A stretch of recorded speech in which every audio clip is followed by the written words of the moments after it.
persona que no haya pasado una vergüenza. Desde el más chiquitico, a diferencia de que no imagina o no contempla que es vergüenza, pero sí hace cosas que al tener quizás más madurez diría, uy, qué vergüenza. ¿Y quién de ustedes no ha recibido un castigo? ¿Y quiénes son los que más reciben castigo? Los niños. Eso es así porque cuán diferente es cuando a uno como adulta se le parte un plato. ¿Qué decimos? ¡Ay! Casi me corto, pero después lo compro y recogemos los vidrios. Pero ¿qué pasa cuando un niño parte el mismo plato? ¿Viste? Si hubieses estado quieto, no lo hubieses hecho. Si hubieses estado en tal parte, no hubieras hecho ese daño. Todo cambia si son niños o son grandes. Sin embargo, todos recibimos castigos. Ya cuando estamos adultos, quizás el castigo no es de una palmada, ves y siéntate, no te voy a dar tal cosa, porque son más graves los castigos. ¿Cuántos de nosotros no quisiéramos, por ejemplo, si por X o Y motivo no llegamos temprano al trabajo, nuestro jefe nos diga, se sienta ahí que hoy lo voy a dejar castigado media hora?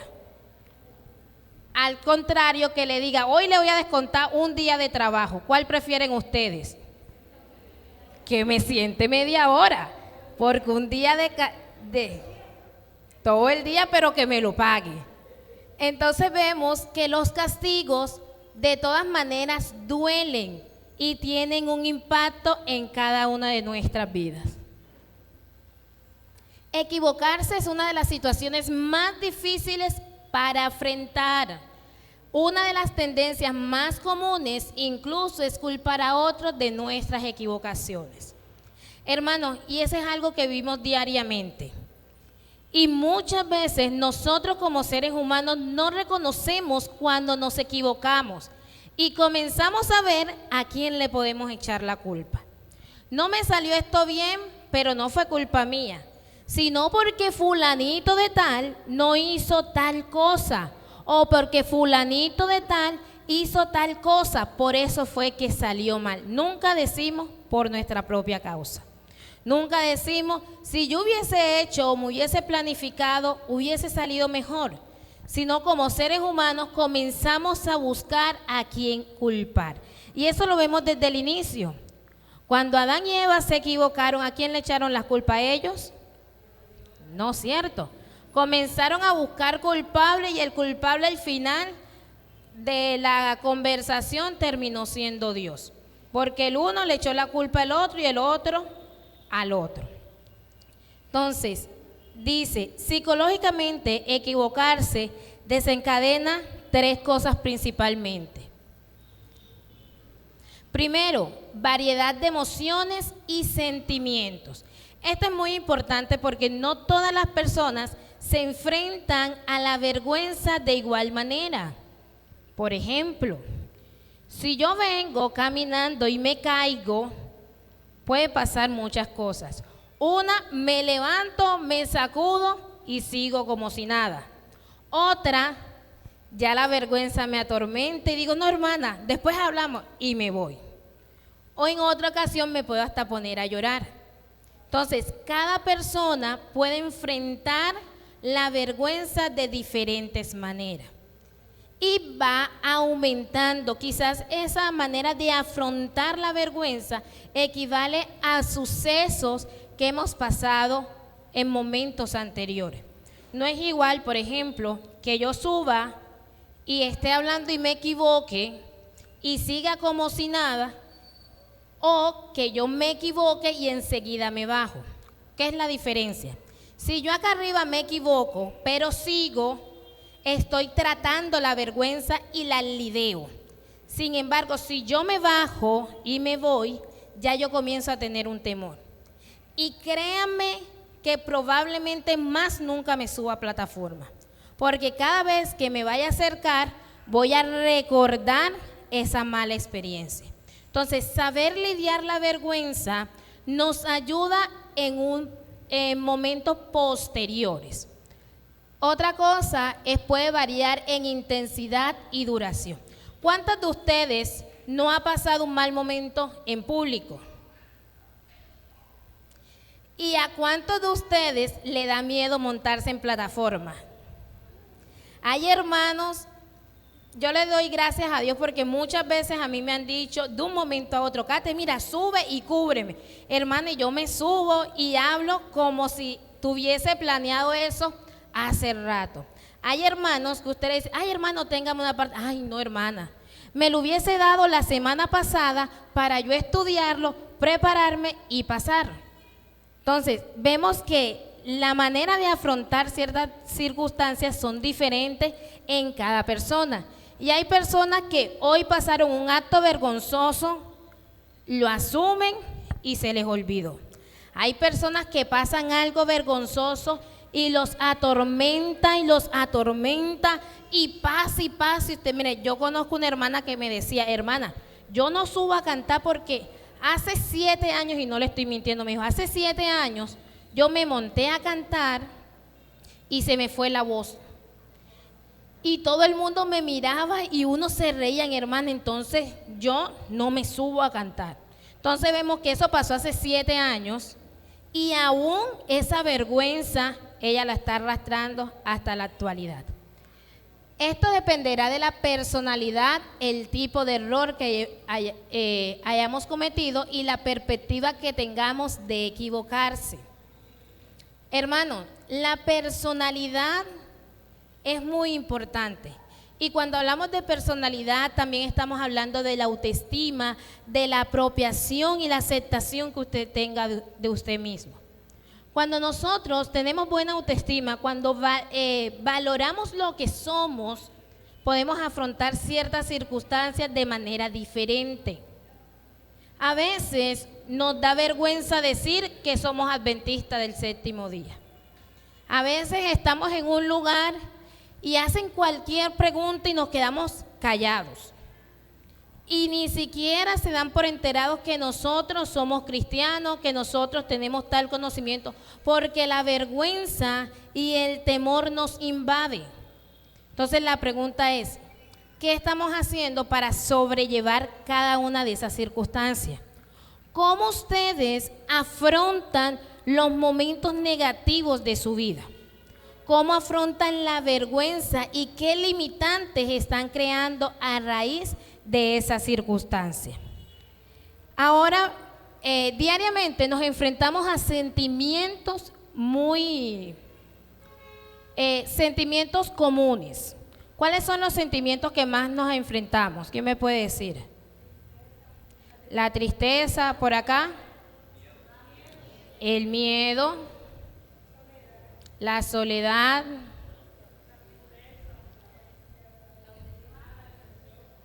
¿Cuál? No, sentimiento. La ira. La culpa.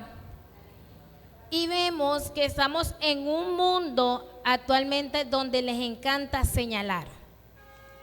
Hoy en día todo lo señalan, todo lo juzga y todo lo exponen. Si usted va caminando y se cae y lo cogen mal parqueado y lo graban, lo pueden volver hasta viral.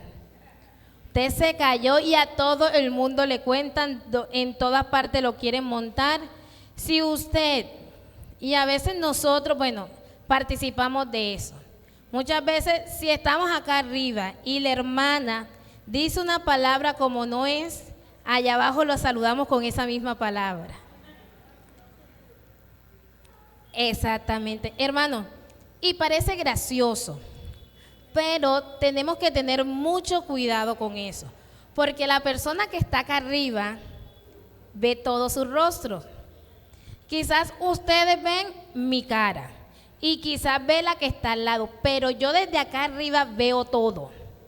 Entonces, muchas veces su cara o si se ríen pueden ayudar a bloquear a la persona que está acá arriba. Entonces, parece gracioso, pero tenemos que tener cuidado con esas pequeñas cosas, porque a veces un gesto, una cara puede impedir que posteriormente esa persona se desarrolle de mejor manera. porque a veces estamos iniciando y a veces hay grupos en la iglesia y usted por grupo se ríe, pero esa persona no le dice, es que a mí me da vergüenza, no. Uno siempre se calla y dice, no, eso no importa, te estás riendo, no importa, pero mentira. En nuestro cerebro, en nuestra mente sí comienza a rondear, a rondear, a rondear y no le decimos a nadie. Pero cuando nos dicen, Stephanie sube, no hermana, otro día. No, después yo voy. Leo, pero no, yo después lo hago. Pero resulta que muchos dicen, no, y no quiso, pero no es eso, sino porque él recuerda, no, en tal momento me subí y pasé la vergüenza del siglo. Entonces, los sentimientos más comunes actualmente son la vergüenza, el miedo y la culpa. ¿Qué es la vergüenza?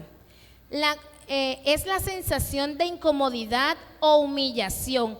Esta se intensifica especialmente si el error es en público, justo como el caso de la mujer adúltera. Hermanos, Dios es tan maravilloso que nos ha dejado muchas historias, que nos muestra circunstancias o sentimientos que nosotros actualmente presentamos y nos muestra cómo las afrontó Cristo, cómo pudo Él abordar esa circunstancia y es el punto base o el punto de referencia para nuestro actuar. La mujer adúltera sintió vergüenza, ella también sintió miedo.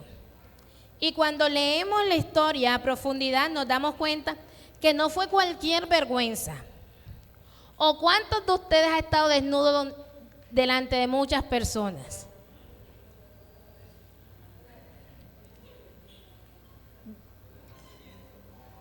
En el nacimiento, no, pero así grande.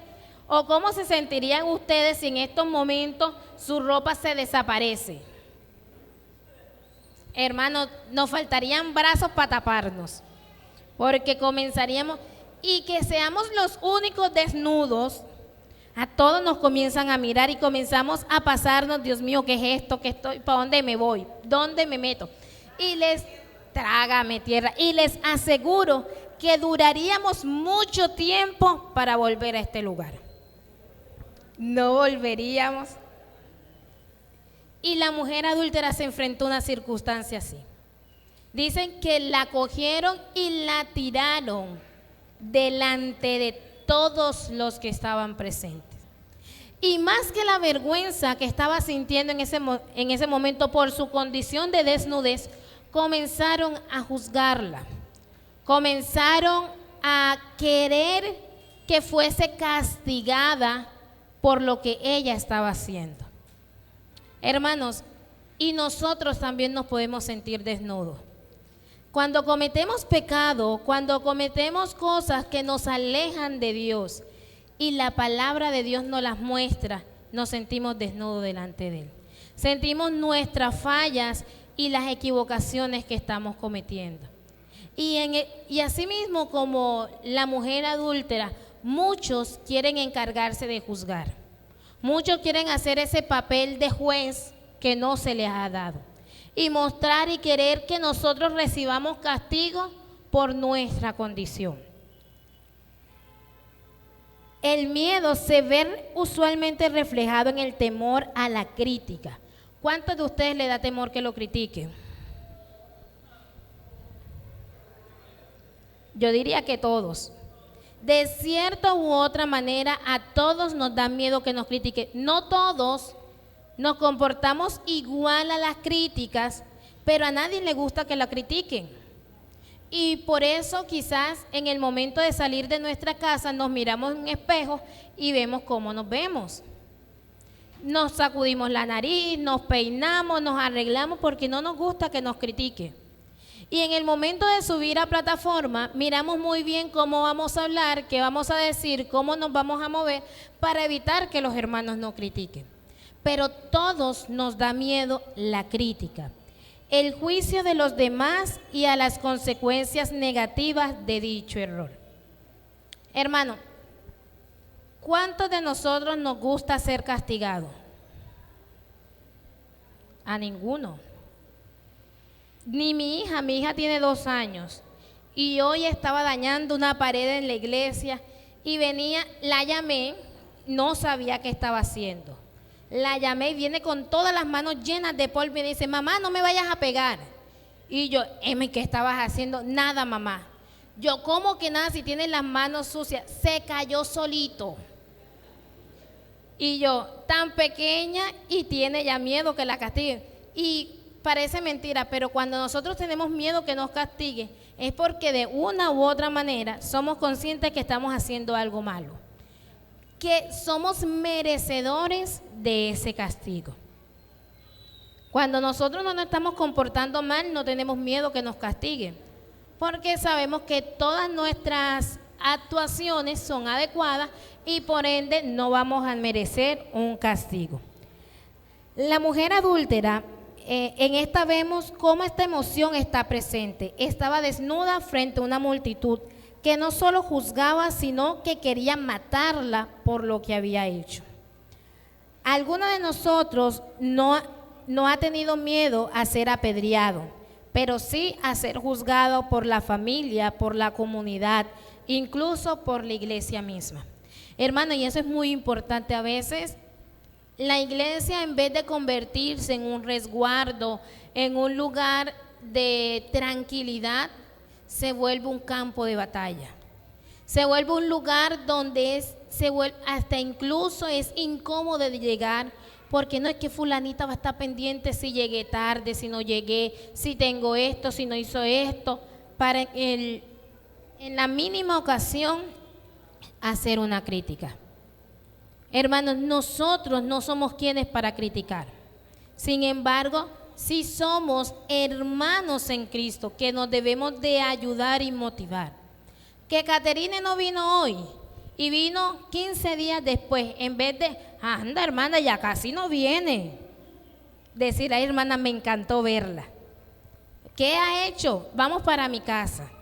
A veces no tenemos la facilidad de invitar a la hermana para nuestra casa, pero en vez de quizás enfocarnos que hace 15 días no iba a la iglesia, reforzar que es valiosa la presencia actual, hace la diferencia.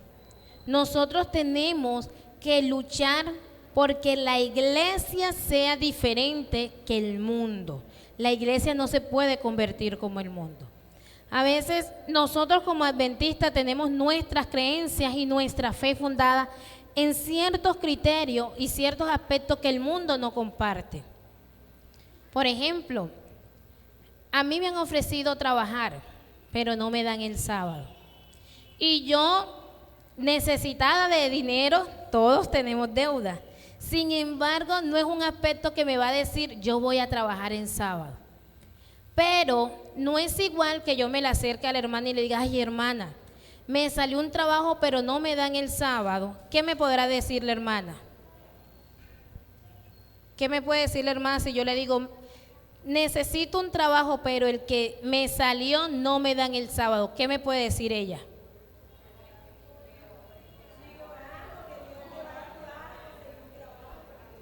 Amén.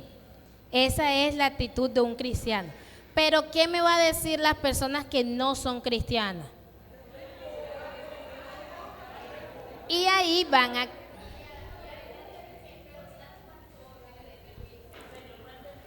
El Señor va a entender. Y cuando usted les diga que no, ahí va a surgir la crítica. Mira, y eso, mira, así, alguien me decía hace poco, es que los cristianos no les gusta, los de su iglesia no les gusta trabajar. Yo le decía, no es así, sino que mi fe y en lo que yo creo es superior a un trabajo. Porque mientras que yo pisotee el sábado y tengo un trabajo, en cualquier momento me pueden echar. La plata no me puede alcanzar. Mientras que si yo guardo el sábado y no tengo trabajo, ya eso Dios se encargará de proveer cada una de mis necesidades. Entonces, nosotros a veces tenemos miedo a la crítica. Sin embargo, hermanos, tenemos que saber que el único habilitado para criticarnos es Cristo Jesús. Porque a mí me tiene que criticar alguien que sea perfecto y que no tenga errores. Porque si yo tengo errores y usted tiene errores y me viene a criticar, ¿con qué autoridad moral? Y quiero ser clara, criticar es una cosa y aconsejar es otra. Todos tenemos derecho de aconsejar. A pesar de ser lo peor, lo que tengamos más defectos, podemos aconsejar porque podemos ser instrumentos de Cristo Jesús. La hermana puede tener muchas fallas, pero Dios lo utiliza para darme un buen consejo. Y eso lo tengo que tomar. Pareciera que las pedreadas de las palabras y acciones causan el mismo dolor a quienes experimentan dejándolo. A mí desde pequeñita me decían, no es igual, y mi abuela me decía, yo prefiero que a mí me peguen a que a mí me insulten. ¿Quiénes de ustedes prefieren que les digan cosas feas a que les peguen?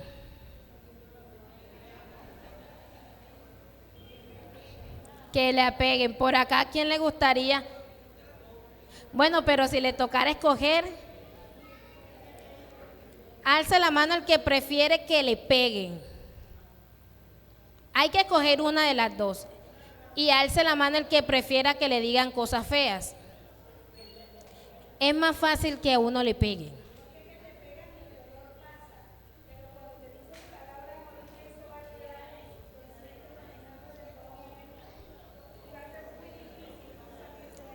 Exacto. Y aprovecho, hermanos, para hacer este paréntesis. Mire, es muy importante lo que usted dice, desde el más chiquitico al más grande. Mire, con Emma me pasa algo. Emma es como una grabadora, Emma todo lo repite. Y al frente hay un señor que dice muchas malas palabras, muchísimas. Y Emma comenzó a repetirlas. Entonces, cuando yo la regañaba, ella me respondía con una mala palabra. Y yo, no les puedo mentir, la primera semana le pegué. Yo a mí me respeto y usted no me puede tratar así, le pegaba. Siguió, o sea, la dejaba, pero apenas que la volví a escuchar, volví a repetirla. Yo, bueno, vamos a probar otra cosa, yo soy psicóloga.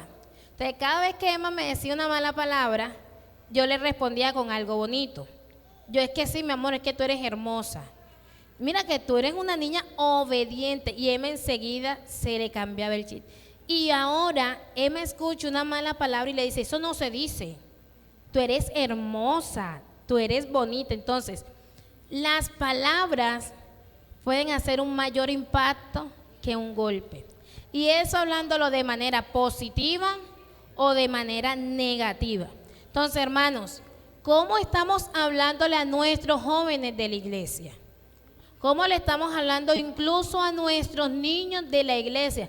Porque a veces queremos que todo sea reverencia. Sin embargo, hay momentos donde hay niños que no son reverentes, hay niños que están pasando por muchas dificultades y tenemos que saber cómo hablarle. Me pasaba el caso de que yo soy maestra de fe real y llevo 3 sábados con un niño visita. Y yo hoy le preguntaba, ¿cómo te fue? Y me decía, re mal, profesora. Y yo, ¿por qué? No, algo personal. Yo, bueno, mi amor, no te preocupes. Se terminó la clase, nos fuimos porque hoy había Santa Cena, estaba yo corriendo de un lado a otro. Y me decía, señor, usted sabe que yo le dije que me había ido re mal. Yo, sí, mi amor. ¿Puedo hablar con usted? Yo le dije, sí. Pero dame un segundo, hermano, yo corrí, hoy había un almuerzo en la iglesia y voy para acá, y el niño me estaba esperando. Se terminó el almuerzo a la 1:30 y me decía, señor, ya vamos a hablar. Yo, amor, espérate un momento, déjame terminar que me quiero sentar a hablar contigo. Mira, hermana, ese niño tiene 13 años. Nosotros terminamos el almuerzo, yo le di almuerzo a él. Y cuando ya se fue toda la gente, yo, amor, ven, ahora sí vamos a hablar porque es el mejor momento, no hay gente y podemos escucharse. Hermana, ese niño se puso a llorar y me decía, es que mi mamá me dice que no me quiere. Mi mamá me dice que ella hubiese preferido que yo no fuera su hijo. Y ese niño me decía tantas cosas y lloraba y estaba mi esposo en la moto pitando. Y yo, James, vete porque yo tengo que hablar con el niño. Hermanos, ¿qué voy con esto? Él se pudo deshogar, pero es ver cómo las palabras de una madre hacia un niño le puede afectar tanto. Incluso él decía: Señor, yo hago todo lo que mi mamá me dice. Yo hago aquí, y si alguien le pone la mínima queja mía, ella me insulta. Ella me dice que no le sirve, me dice una cantidad de cosas, y yo le decía: amor, a veces, y es para todos, a veces lo que sale de nuestra boca, todos los juicios que lanzamos, las acusaciones, son resultado de lo que somos. Cuando nosotros somos una persona que no estamos agarradas de la mano de Dios, unas personas que no crecemos diariamente agarradas de Dios, podemos lanzar juicio. Dios, cuando estuvo aquí en la tierra durante su ministerio, al tener una estrecha relación con Dios, nunca sus palabras afectaron a donde llegaron. Dios siempre tuvo palabras de amor, palabras de esperanza y de vida para los que lo rodeaban. ¿Qué palabras están saliendo de nuestra boca? ¿A qué estamos reflejando o qué le estamos diciendo a las personas que nos rodean? Una palabra de nosotros puede ocasionar miedo y vergüenza para los que le escuchan. Pueden deteriorar y dañar a un ser humano. Otro de los sentimientos es la culpa. Puede ser tan profunda que puede ir deteriorando cada una de las áreas de nuestra vida. Es muchas veces el peso de la culpa lo que esclaviza a la persona al dolor, la amargura y el resentimiento. Muchas veces, hermanos, nosotros cometemos un error, pero comenzamos a cargar con esa culpa en nuestros brazos. Y comenzamos a jalar esa culpa, a coger ese peso que no nos corresponde. Y muchas veces no comprendemos el significado del perdón, porque nosotros no sabemos perdonar. ¿Cuántos de nosotros dicen: yo perdono pero no olvido? No es perdonar. Y así como tenemos ese pensamiento de que yo perdono y no olvido, pensamos que Dios es exactamente igual. Y nos arrodillamos y le decimos: Dios, perdóname por tal cosa que yo hice. Pero nos levantamos con la culpa ahí. Y comenzamos y seguimos con la culpa, nos seguimos latigando. No, es que yo hice esto, entonces yo no merezco tal cosa, yo estoy así por esto. Y Dios ya nos perdonó. Pero nosotros no hemos sido capaces de olvidar y soltar lo que Dios hace rato soltó. Llevamos toda nuestra vida amargados por algo que cometimos hace rato. No es que yo hubiese podido, yo escucho a veces la historia de: si yo hubiese estudiado tal cosa, si yo hubiese hecho tal cosa, yo no estaría así. Si yo no hubiese hecho tal cosa, mi estabilidad actualmente fuera diferente. Yo estaría en otra parte. Y comienza la culpa de no haber hecho, de haber dicho o no haber podido realizar tal cosa en nuestra espalda. Y nos limitan el desarrollo personal, porque comenzamos a cohibirnos, porque esa misma culpa que cargamos nos coloca limitaciones. Entonces, Dios hoy nos invita a un encuentro con Jesús. ¿Cuántos de ustedes quieren tener un encuentro con Jesús? Amén. Debería ser diario nuestro encuentro con Jesús. Jesús rescató a la mujer no solo de la consecuencia o castigo de sus acciones. Jesús la rescató justamente de la vergüenza y la humillación que ella estaba viviendo. Dios evitó que esa mujer la apedreara. Y los que hemos estudiado sabemos que todos los que juzgaban se fueron, porque Dios comenzó a notar cada uno de los pecados. Entonces recordemos, cuando uno de ustedes quiera juzgar a Caterine, diga: bueno, yo voy a juzgar a Caterine, pero primero me voy a autoevaluar. Yo soy perfecta en esto y esto. Y si encuentra alguna falla, no la juzgue, porque usted no es digno. Y con ese punto, ninguno en una autoevaluación nos vamos a encontrar perfecto, porque siempre vamos a tener algo que mejorar, siempre vamos a tener una imperfección que solamente nos la va a quitar Dios.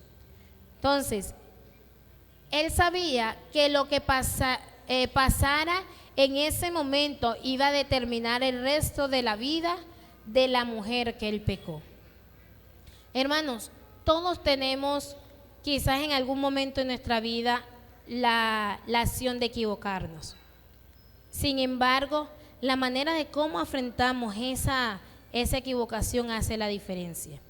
Dios nos da el consuelo de que Él no está para humillarnos. Dios en ninguna parte, y no ha habido la primera persona que busque, no, en tal cita Dios humilló a fulanito de tal. Porque si Dios hubiese venido aquí a humillar al ser humano, uno de los momentos es cuando estuvo en la cruz. Estando en la cruz, Dios se pudo levantar de ahí y matarlo a todos. ¿Qué más humillación que esa? Dios tuvo muchos momentos donde pudo humillar al ser humano, sin embargo nunca lo hizo. ¿Cuántos de nosotros estamos pendientes a ver cómo podemos humillar al otro hermano? O cómo podemos estar ahí para ver cómo falló o cómo está fallando. A veces nosotros como hermanos en la iglesia estamos viendo tal director para ver en qué falla, qué le faltó para poder poner el dedo en la llaga. Decirle, no, cuando yo era directora, yo hice esto, ¿y tú qué has hecho? No estamos para eso. Dios ayudó a esa mujer y no la condenó. Vamos a buscar en nuestra Biblia Romanos 5:20. Y otro hermano nos busca Isaías 6:17.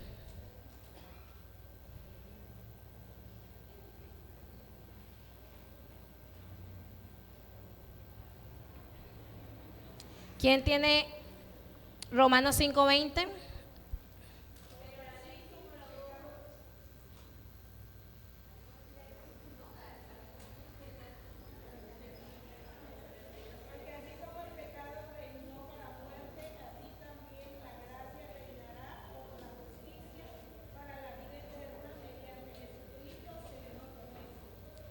Amén.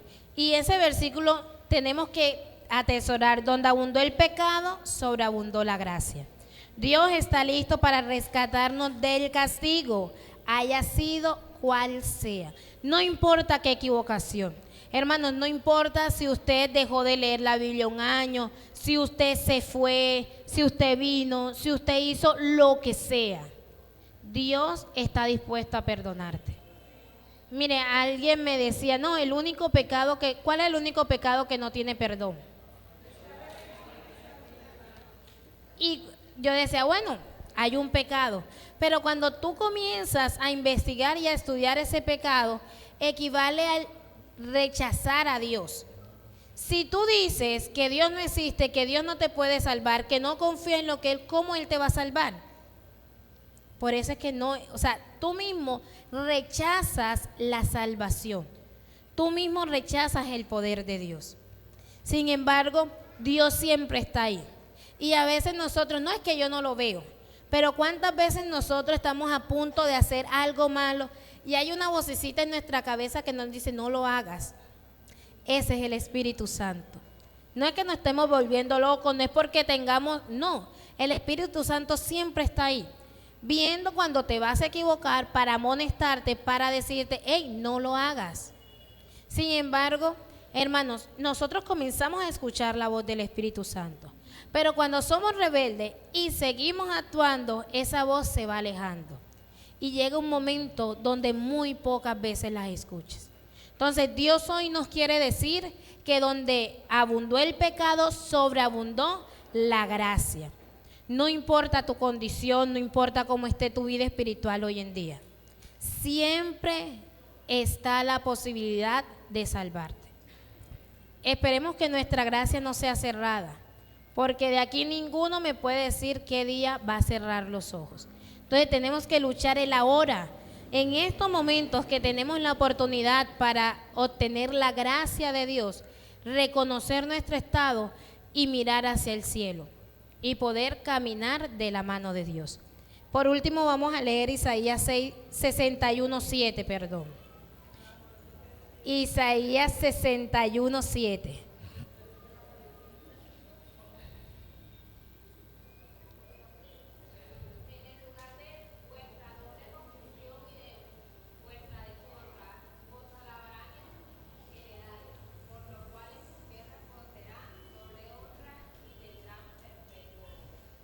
Dios es el único que puede juzgarte, yo no. El pastor tampoco, la directora de la mujer, el primer anciano, nadie puede juzgarte, solamente Dios. Y dice que en lugar de vergüenza tendrás alabanza y en lugar de deshonra tendrás perpetuo gozo. Dios quiere que nosotros seamos una personas victoriosas, que donde estemos podamos sentirnos honorables por lo que somos, que podamos alzar nuestro rostro y decir: yo soy adventista, yo creo en un Dios y sé que estoy en el lugar correcto. Entonces, hermanos, que Dios nos ayude a día ver que nuestro camino no está mirando el del lado, que nuestro camino no es ver quién se equivocó o quién hizo tal cosa, que nuestro único compromiso es crecer diariamente con Dios. Entonces, los invito a colocarse de pie para cantar nuestro coro tema y llevarnos en nuestra mente que Jesús nos rescata de la vergüenza y el castigo y nos puede brindar la gracia y el perdón que cada uno de nosotros necesitamos.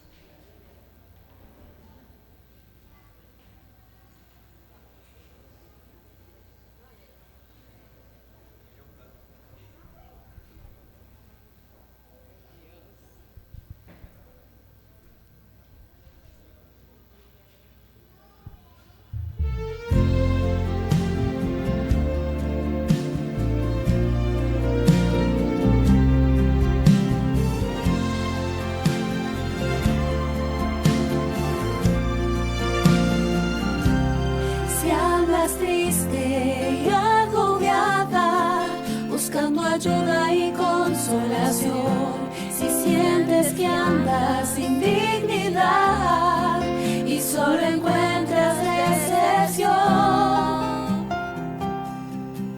llegó el momento de avanzar, es tiempo de tu salvación, hay 1000 razones para vivir, Cristo es la solución.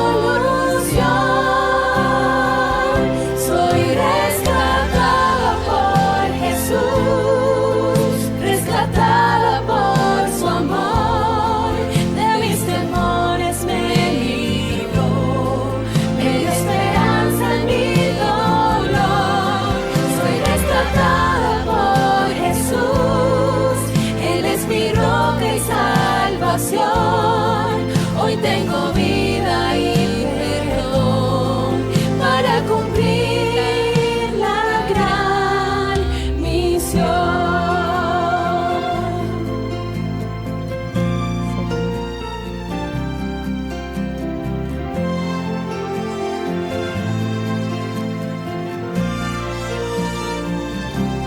Nueva vida tengo ya, restaurada por mi Redentor, no más sombras ni más pesar, vivo ahora sin temor, si vienen pruebas y dolor, hay decepciones y aflicción, avanzaré solo por la fe, doblegada en oración.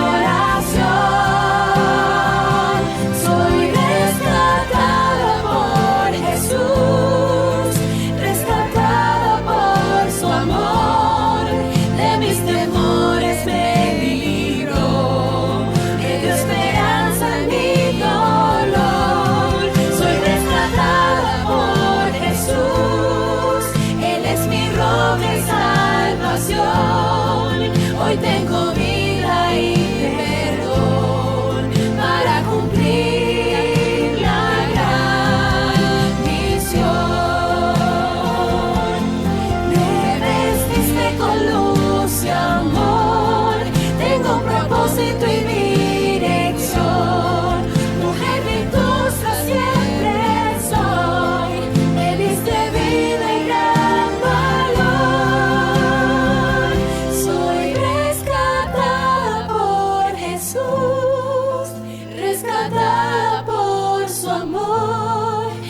Oremos. Padre amado que estás en los cielos, gracias te damos por tu misericordia. Gracias porque estamos seguros que tu presencia se encuentra en este santo y divino lugar. Te pedimos una bendición muy especial por el ministerio de la mujer. Te damos gracias porque es un espacio donde tú nos permites crecer y sobre todo reconocer nuestra condición. Te pedimos, Señor, que durante esta semana podamos diariamente recordar que debemos depender de ti. Te ponemos en tus manos la iglesia de Sarón, Señor, y en tus manos la iglesia de Rosa de Sarón. Te pedimos que seas tú con cada uno de estos líderes, con cada uno de los miembros, que podamos seguir luchando con nuestro propósito, que donde quiera que estemos y sin importar el departamento, podamos pregonar y hablar las buenas nuevas de salvación. Te ponemos en tus manos, Señor, cada uno de los presentes y que tu amor y tu misericordia se siga reflejando en cada una de nuestras vidas. Ayúdanos, Señor, en cada una de nuestras metas y nuestros propósitos. También te colocamos en nuestras manos, en tus manos, Señor, la campaña próxima, Señor, que se va a realizar en los diferentes lugares de este distrito, Señor. Que nos ayudes a que las personas que necesitan puedan escuchar el mensaje y aceptarte como Salvador en cada una de sus vidas. Y que nosotros podamos seguir creciendo y un día no muy lejano poder verte regresar por cada uno de nosotros. En el nombre de Cristo Jesús, amén. Bueno, hermanos, que tengan una feliz semana. Invito a las mujeres para tomarnos una foto para posterior poder entonar las estrofas del himno de finalización.